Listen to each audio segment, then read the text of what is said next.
Hello and welcome to the channel How We Move the Decimal. In today's video I am continuing to photograph vintage slides to sell on eBay.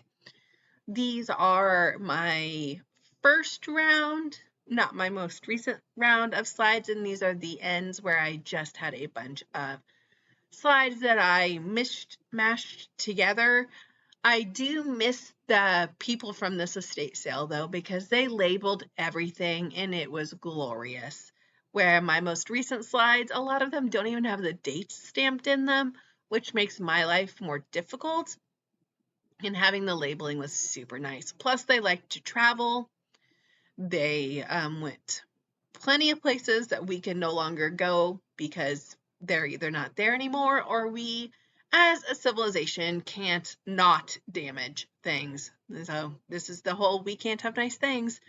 One of the places they went was Stonehenge and they were physically touching it. We can't do that anymore.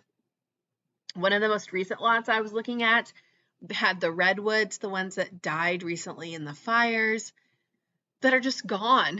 So it's very interesting. I was having a conversation with my oldest son. He just turned 13, so he is now officially a teenager, which means all dirty dishes will multiply in his room like rabbits. And I was going through the slides, making sure there was nothing offensive that I can't list on eBay. And we were joking about there was an old car, an old Buick, was pulling a camper and had a John boat on top of it, or a large canoe, depending on the area of the nation you're at. And I was like, I was making a joke with my husband. I'm like, oh, you can't do that anymore. We can't go take your car out there and pull a camper and like all this stuff. And we're discussing like engine size and how to pull. And my son was very interested on why the old cars could do this and why new cars couldn't do this. And it was a medium-sized camper. It wasn't a teardrop. It was a decent-sized camper. And I'm like, I'm not even sure I could pull that with my van completely empty.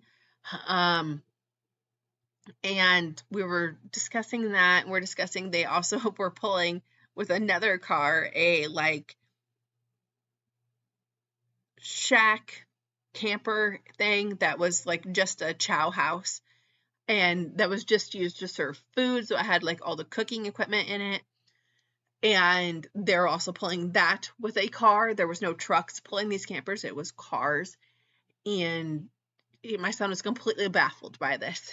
He was like, you wouldn't see like a Ford Taurus or even my father-in-law has a Impala, an older Impala, and he does use that to like pull a why can I not think of that? A trailer. He pulls a trailer for like his lawnmower and stuff. He'll pull that behind his Impala, but he's not going to pull his camper with his Impala. And I was joking that my brother and sister-in-law, they pull their camper with a huge truck. And I was like, you're not going to see your aunt and uncle pulling this camper with, they're not going to pull their large camper with, a Buick.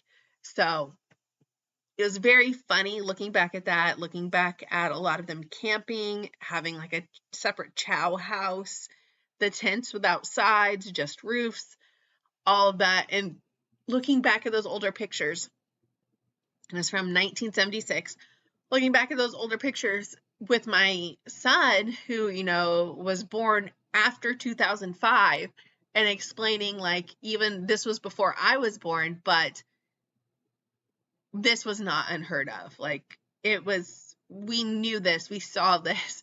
There's a lady feeding and petting penguins with a cigarette in her mouth in one of the pictures. And there's another one where they're next to a live Christmas tree with cigarettes in their hands. Things that we wouldn't think of now. And it's just funny going back and looking at them. And it's not even people we know, but going back and looking at these pictures and seeing that part of history, the part that's not in the history books. We're not seeing, the interactions of people, just everyday people in the history books. And my son, who is really into history, he loves history, he reads on it all the time. Him getting that experience of this is what middle class America was. And explaining that to him was really interesting to me because I am not a history buff. If you asked me when a certain battle took place or why this happened in history, I can't tell you. But I can talk and speak to the American experience. And he was very interested in that. So that was great. Thank you for listening.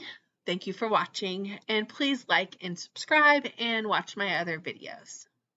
Step 1, wake up early, gonna rise with the sun. Step 2, get some good, some food in you. Step 3, think real hard about what you wanna be. Step 4, everybody just do your thing. Wake up, today's gonna be a good day. Wake up, today's gonna be a good day. Wake up, today's gonna be a good day. Wake up, today's gonna be a good day. Wake up, today's gonna be a good day. Wake up, today's gonna be a good day. Wake up, today's gonna be a good day. Wake up, today's gonna be a good day. Yo. Set your affirmations, aspirations. I got shit to do, the aftermath of preparation. Good food, good mood, blood in circulation. One step at a time, yeah, that's how you make it. Set a goal you control and the steps you take them. I try to pick one thought, have some concentration. And if I make a mistake, it's called education. I try to do this every day, call it replication. Wake up, today's gonna be a good day. Wake up, today's gonna be a good day. Wake up, today's gonna be a good day. Wake up, today's gonna be a good day. Wake up, today's gonna be a good day. Wake up, today's gonna be a good day. Wake up, today's gonna be a good day. Wake up, today's gonna be a good day. So life ain't easy, yo, I think there's a reason though. Ups and downs, just like every different season, yo. Sometimes I'm high, other times I'm barely breathing though. I always gotta fight and hide from the demons, yo.